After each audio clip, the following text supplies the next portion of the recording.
इच्छाधारी नागिन और अल्लाह के वली का सनसनीखेज वाकया आपके सामने लेकर आए हैं। प्यारे दोस्तों, अस्सलामु अलैकुम। आप देख रहे हैं इरफानी नेटवर्क यूट्यूब चैनल और मैं हूं मोहम्मद इरफान झारखंड। दोस्तों, आप लोगों ने इच्छाधारी नागिन का बहुत सारा वाकया देखा होगा, बहुत सारा सीरियल देखा होगा दोस्तों नागिन का, लेकिन आज आपके सामने एक इच्छाधारी नागिन और अल्लाह के वली का एक सनसनीखेज वाकया लेकर आए हैं दोस्तों, जिसको देखकर यकीनन आप सोचने पर मजबूर हो जाएंगे।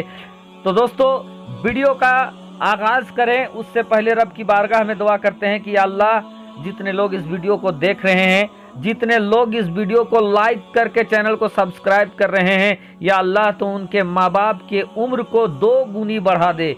या अल्लाह इनके रोजी रोजगार में बेपनाह बरकतें अता फरमा। या अल्लाह इनके घरों से, इनके मालो कारोबार में जो भी नजरे बद हो, या अल्लाह तू दूर कर दे।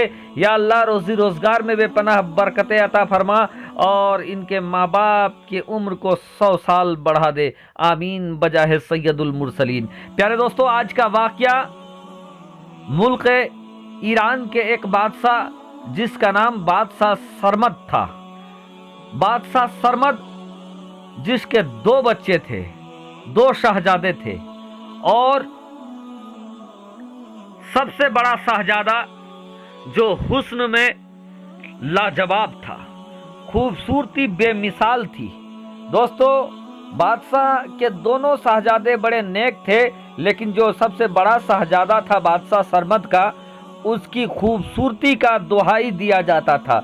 लोग उसके बदन के बारे, उसके स्वास्थ्य के बारे में बातें किया करते थे कि हमारा जो बादशाह है और बादशाह का बड़ा बेटा जो है, उसकी खूबसूरती, उसके जिस्म की ताकत, जिस्म की बनावट अपने आप में बेनज़ीर है।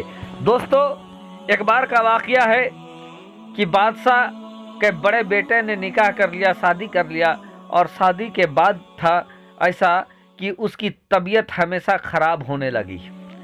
तबीयत हमेशा ख़राब रहने के वजह से दोस्तों धीरे धीरे उसका स्वास्थ्य बहुत ढीला पड़ने लगा, यानी जिस्म में कमजोरी आने लगी। तमाम तर तबीबों को बादशाह ने बुलाया और कहा कि मेरे बेटे का इलाज करो, लेकिन जितने भी तबीब, हकीम, डॉक्टर आए, सब ने इलाज करने के बाद यही कहा कि बादशाह, आपके बेटे की जो बीमारी है वो समझ में ही नहीं आ रहा है कि आखिर इसको कौन सी बीमारी हुआ है। अब दोस्तों, दिन प्रतिदिन बादशाह का बड़ा शहजादा एकदम लागर होता गया। ऐसा आ गया कि कभी भी मौत हो सकती है।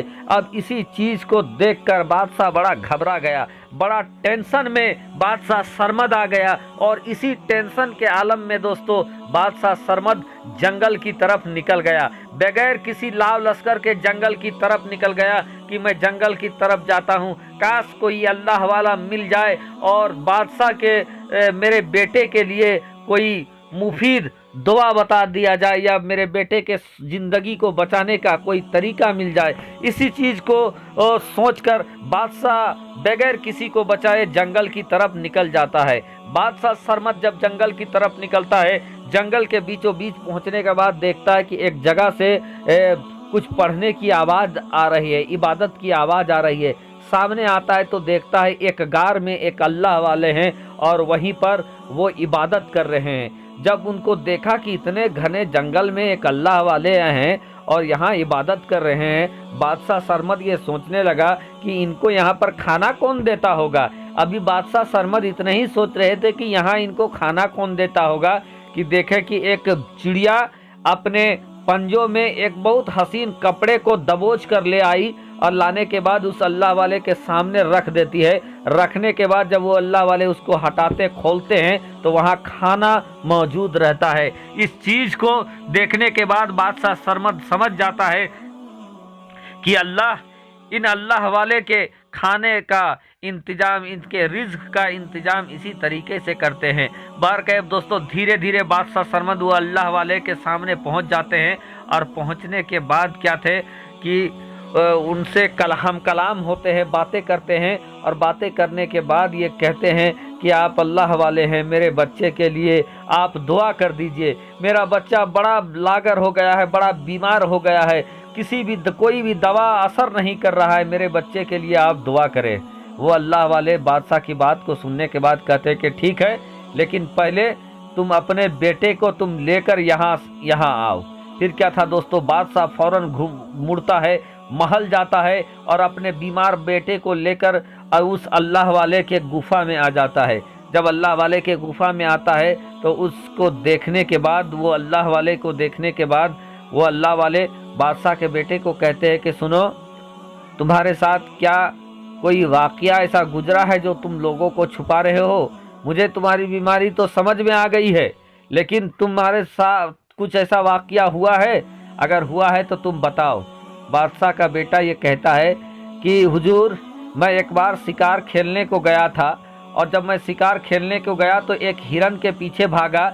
मैंने हिरन को तीर मारा, लेकिन ऐन वक्त में वो हिरन मुड़ गया और तीर कहीं दूसरी जगह जाकर लग गया। उसके बाद जब मैं आगे बढ़ा तो एक जगह एक औरत की रोने की आवाज़ मुझे सुनाई दिया।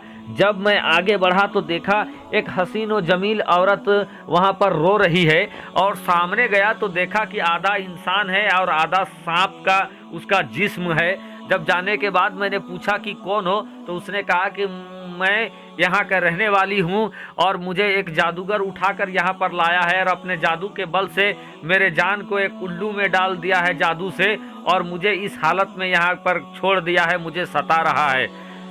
वो बादशाह का बेटा कहता है कि अच्छा, तुम इससे निजात कैसे पाओगी? वो कहता है कि सामने जो उल्लू बैठा है, अगर कोई उस उल्लू को मार दे तो मैं अपने असली सूरत में आ जाऊंगा। इतना कहना था कि बादशाह के बेटा उस उल्लू को मार देता है। उस उल्लू को मारना था कि अजीब सी बिजली कड़कने लगती है, इस तरीके की आवाज़ आने लगती है कि बादशाह का बेटा वहीं फौरन से वो बेहोश हो जाता है। जब उसका होश आता है तो देखता है कि उसके सामने एक बहुत खूबसूरत लड़की बैठी हुई है, हसीन व जमील लड़की बैठी हुई है। वो कहते हैं कि आपने मेरा जान बचाया है, अब मैं आपके लिए कुर्बान हूँ। फिर क्या था, उस लड़की को वो लेकर आता है महल और उसी के साथ वो निकाह कर लेता है, और उसके बाद से उसकी तबीयत खराब होने लगती है। वो अल्लाह वाले कहते हैं कि सुनो, वो लड़की नहीं बल्कि वो एक नागिन है, और बादशाह ने गलती से उसके भाई को मार दिया था जो नाग था, और उसी का बदला लेने के लिए वो नागिन